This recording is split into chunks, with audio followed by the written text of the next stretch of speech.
Okay, so in this example we have a shaft BD which rotates about a fixed axis at a constant rate of omega 1, and a shaft OA which is rigidly attached to shaft BD, with OA being perpendicular to BD, and we're told the disk rotates about shaft OA with a constant rate of omega 2 relative to OA. Based on this information, we're asked to find the acceleration of point P on the edge of the disk for the position shown. Okay, now there's not actually axes drawn to this problem. This is one of the handful for which that is not true. And so what I'm going to do here is I'm going to sketch my own, and in this case what I'm going to in particular do is put my rotating frame to be attached to and rotating with the disk with its origin at point O, and I'll define, apart from that, a fixed frame, which is obviously fixed in space. Note that I'm defining these so at this instant in time the axes are aligned. So in this regard, what I can do is, if I use these notations that I've used here, I can say that the angular velocity of the rotating frame is equal to, well, in this case by the right hand rule I'm going to have minus omega 1, which is rotation about the fixed axis capital I, plus the rotation rate omega 2, which is a rotation about the rotating axis, which I'll call little k. Now if I go ahead and compute the angular acceleration based on that, I can say that the angular acceleration then is equal to the time derivative of omega, which in this case is going to be minus omega 1 dot in the capital I, minus omega 1 in the capital I dot, plus omega 2 dot in the little k, plus omega 2 in the little k dot.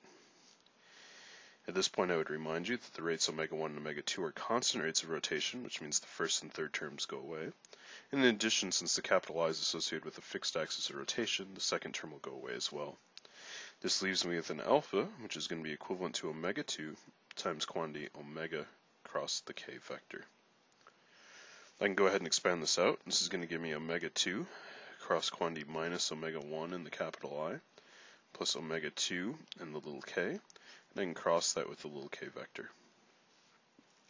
At this juncture what I would do is I would note that because everything's aligned at this instant in time, I can replace freely the capital I and little I unit vectors. So in this case the omega is going to become minus omega 1 in the little I plus omega 2 in the little k. And if I do something similar here, replacing the capital I by little I, I'm going to have down below this is equal to omega 2 times minus omega 1, and then I cross k is going to give me minus j, so I'll get this net result for alpha.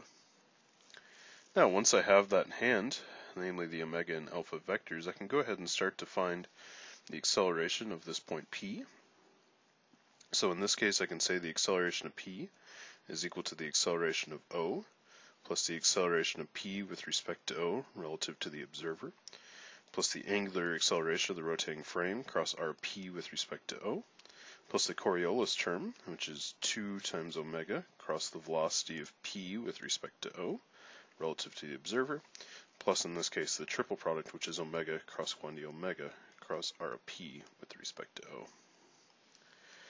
Now if I look at this, a number of these terms are non-zero. A couple that are zero though, and will help us out immensely, is the fact that point P is on and rotating with the disk, which the observer is attached to, means that the acceleration of point P with respect to O relative to the observer will be zero, and likewise the velocity of P with respect to O relative to the observer will be zero.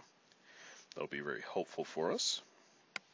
To find the remainder of the terms, we can do some substitution here. So I'm going to start and say, well, the acceleration of point O is going to equal, in this case, the acceleration of point, part A, plus the angular acceleration of link AO cross R of O with respect to A, plus omega OA cross with quantity omega OA, cross with R of O with respect to A. Now at this juncture we note that again the rotation rate omega 1 is constant, which means the second term goes away. A is at the center of rotation, and so this will have zero acceleration. So what I'll be left with here is the acceleration of point O being omega OA, which is minus omega 1 in the capital I, cross with minus omega 1 in the capital I, cross with, in this case, R of O with respect to A, which if I go back to my drawing up above, is going to be a distance d in the capital K.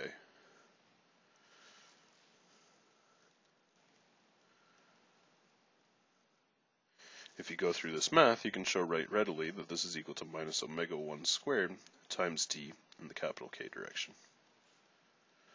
Awesome, now that I have that, I can plug everything in. So in this regard, I'm going to say the acceleration of point P is going to equal the acceleration of point O, which I just found to be minus omega 1 squared times d in the capital K, plus alpha, which I found to be omega 2 times omega 1 in the little j, cross r of P with respect to O, which in this case is going to be the radius of the disk, capital R, in the little j direction.